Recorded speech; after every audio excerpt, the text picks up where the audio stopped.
Ang araw pala ngayon ay Huwebes, August 1.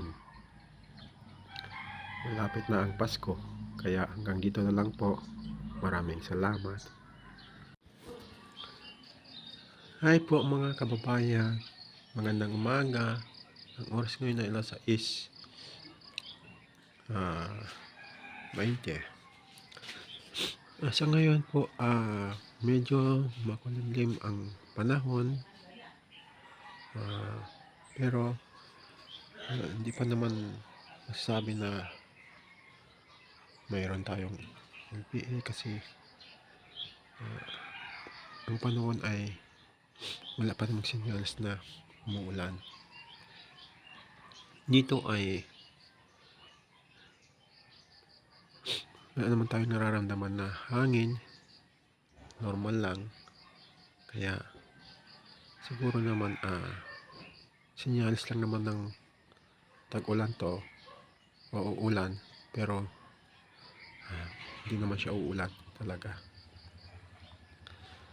At ngayong araw ay pwede pa naman magbago yung ating panahon. Titingnan na lang natin mamayang 12 o'clock at saka 3 o'clock kasi magbabago po yung centigrade ng ating panahon ngayong araw na ito. Kaya sana manatili po tayo nakaantabay sa ating ulat panahon, pero wala po tayong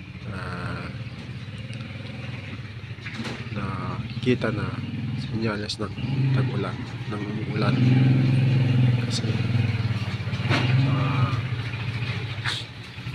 meron pa naman yung kulay blue na kulay ng langit, kaya wala pong senyales na panahon o uulan mamayang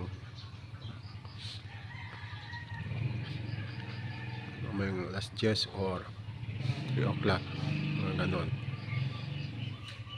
Itingnan na lang natin kung ano yung pagbabago ng panahon po, kasi dito po tayo nakabatay sa ating mga ulat panahon, yung pabagong-bagong